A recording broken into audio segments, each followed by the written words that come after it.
మొత్తానికి machine south విజయవంతమైంది. South Africa West Indies పై గెలిచి మనకు లైన్ క్లియర్ చేసింది టీమిండియాకు. అదే రకంగా టీమిండియా మొట్టమొదటిసారిగా ఈ వరల్డ్ కప్ లో సౌత్ లో ఆడినటువంటి మ్యాచ్, అదే చెన్నైలో ఆడినటువంటి మ్యాచ్ లో జింబాబ్వేపై గెలిచి సెమీస్ అవకాశాలను సజీవంగా ఉంచుకుంది. సో దీంతో ఈ మిషన్ సౌత్, అటు సౌత్ ఆఫ్రికాది, ఇటు ఇండియా సౌత్ లో ఆడిన మ్యాచ్ ఇది. ఈ మిషన్ అయితే సక్సెస్ఫుల్ గా కంప్లీట్ అయిందని చెప్పొచ్చు. మరి ఈ రెండు మ్యాచ్ల్లో అసలు ఎలా జరిగింది ఏంటి, ఈ మిషన్ ఎలా కంప్లీట్ అయింది, ఆ డీటెయిల్స్ ఒకసారి చూద్దాం.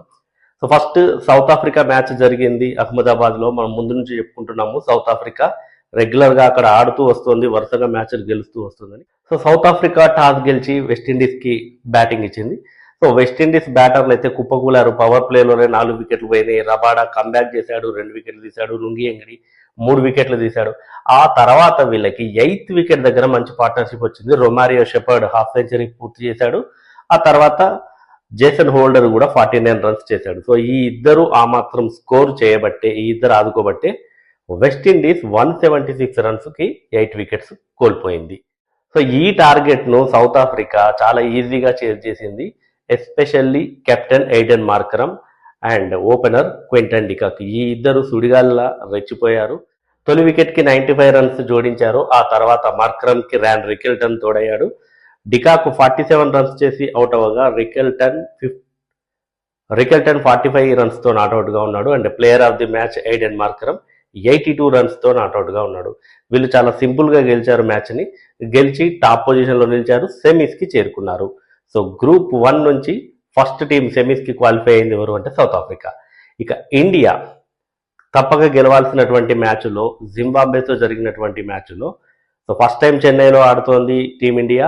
మరి జింబాబ్వే టాస్ గెలిచి ఇండియాకి బ్యాటింగ్ ఇచ్చింది. మనం ముందుగా అనుకున్నాము వెస్టిండీస్ ఏదైతే చేసిందో సేమ్ అదే రెప్లికేట్ చేయాలి టీమిండియా అనుకున్నాం. ఇండియా కూడా అదే రెప్లికేట్ చేసింది. 256 రన్స్ భారీ స్కోర్ని పుటప్ చేసింది. అభిషేక్ శర్మ హాఫ్ సెంచరీ చేశాడు. సో తన అభిషేక్ శర్మ గేమ్ అయితే కాదు ఇది. డెఫినెట్గా తనకి మన టీంలో ప్లేస్ ఉండాలి, విమర్శలు వస్తున్నాయి కాబట్టి ఒక మంచి స్కోర్ చేయాలన్న ఉద్దేశంతో చేసిన హాఫ్ సెంచరీ ఇది. తక్కువ బాళ్లలోనే వచ్చింది. అయినప్పటికీ కూడా తన మార్క్ ఇన్నింగ్స్ అయితే కాదు.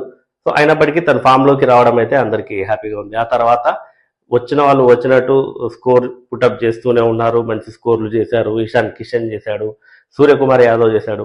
ఎస్పెషల్లీ హార్దిక్ పాండ్యా అండ్ తిలక్ వర్మ, ఈ ఇద్దరి మధ్య మంచి పార్ట్నర్షిప్ వచ్చింది.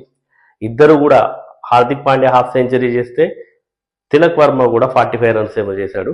సో ఈ ఇద్దరు లాస్ట్లో చాలా అద్భుతంగా ఆడి స్కోర్ని అయితే 250 దాటించారు. మనం ముందుగా ఎక్స్పెక్ట్ చేసినట్టుగానే సంజు శాంసన్ ఈ మ్యాచ్లో ఆడాడు, ఓపెనింగ్ వచ్చాడు. తను ఫస్ట్ బాల్ 6 కొట్టాడు. ఆ తర్వాత అదే ఫ్లో కంటిన్యూ చేయబోతూ 24 రన్స్ చేసి అవుట్ అయ్యాడు. సో ఇక్కడ తిలక్ వర్మని నెంబర్ 3లో ఆడించలేదు, ఎందుకంటే సంజు శాంసన్ ఓపెనింగ్ వచ్చాడు కాబట్టి. నెంబర్ 3లో ఇషాన్ కిషన్ ఆడాడు, నెంబర్ 4 సూర్యకుమార్ యాదవ్ ఆడాడు. ఆ తర్వాత నెంబర్ 5లో హార్దిక్ పాండ్యా వచ్చాడు, నెంబర్ 6లో వచ్చాడు తిలక్ వర్మ. సో తిలక్ వర్మ 6లు 4లతో అయితే విరుచుకుపడ్డాడు. 16 బాల్స్లో 3 4లు 4 సిక్సర్లు బాదాడు. 44 రన్స్తో నాట్అవుట్గా ఉన్నాడు. పాండ్యా 23 బాల్స్లో 2 4లు 4 సిక్సర్లు కొట్టాడు. తను హాఫ్ సెంచరీ పూర్తి చేశాడు. అంటే లాస్ట్ బాల్ కూడా సిక్సర్ కొట్టి హాఫ్ సెంచరీ కంప్లీట్ చేసుకున్నాడు. ఈ ఇద్దరు అద్భుతంగా ఆడటంతో టీమిండియా 256 రన్స్ స్కోర్ చేసింది. అయితే ఈ చేజింగ్లో జింబాబ్వే 257 రన్స్ చేజ్ చేయాలి, భారీ టార్గెట్. అయినప్పటికీ కూడా వాళ్ళ ఓపెనర్ బెన్నెట్ అయితే అద్భుతంగా ఆడాడు. చివరి వరకు నిలబడి 97 రన్స్ చేసి నాట్అవుట్గా నిలిచాడు. So one of the best నాకని చెప్పొచ్చు అగైన్స్ట్ ఇండియాకి. సో ఎక్కడా కూడా వాళ్ళకి చేజ్ చేస్తాము అన్న హోప్ లేదు. పవర్ ప్లేలో కొంచెం నెమ్మదిగా ఆడారు. ఆ తర్వాత సికందర్ రాజా తోడైన తర్వాత సికందర్ రాజా అండ్ బెన్నెట్ అయితే, ఎస్పెషల్లీ శివం దుబే వేసిన ఒక ఓవర్లో 26 రన్స్ దాకా వచ్చాయి. ఆ తర్వాత అక్షర్ పటేల్ బౌలింగ్లో, ఇలా ప్రతి ఒక్కరి బౌలింగ్లో సిక్సర్లు బాదారు. సో బాల్ అయితే ఏమాత్రం ఇబ్బంది పెట్టలేదు వాళ్ళని, జింబాబ్వే బ్యాటర్స్ని. సో ఆ రకంగా వాళ్ళైతే టార్గెట్ని రీచ్ అవ్వకపోయినప్పటికీ కూడా ఒక స్వీట్ నోట్తో అయితే ముగించాలి అని అనుకున్నారు. సో ఇండియాపై అయితే అద్భుతంగా ఆడాలి అనుకున్నారు. మంచి ఫైట్ బ్యాక్ ఇచ్చారని చెప్పొచ్చు. సో మొత్తంగా 20 ఓవర్స్ ముగిసేసరికి 6 వికెట్స్ కోల్పోయి 184 రన్స్ చేసింది జింబాబ్వే. సో దీంతో టీమిండియా 72 రన్స్ తేడాతో ఈ మ్యాచ్ని గెలిచింది. అయినప్పటికీ కూడా పాయింట్స్ టేబుల్లో 3వ ప్లేస్లోనే ఉంది. ఇంకా మైనస్లోనే ఉంది రన్ రేటు, -0.100 ఉంది.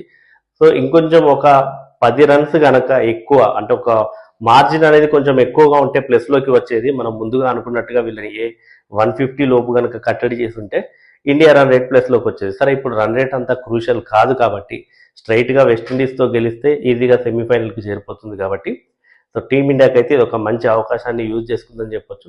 అయితే అయినప్పటికీ కూడా టీమిండియా విన్ అయితే అంత కన్విన్సింగ్గా అనిపించలేదు. ఎస్పెషల్లీ బౌలర్లు అయితే అంత ఫైట్ బ్యాక్ అంటే చూపించలేదు, అంత ఎఫర్ట్ అయితే పెట్టలేదు. ఎస్పెషల్లీ శివం దుబే నుంచి కానివ్వండి, వరుణ్ చక్రవర్తిని కూడా ఈజీగా ఆడారు, ఈజీగా సిక్సర్లు కొట్టారు.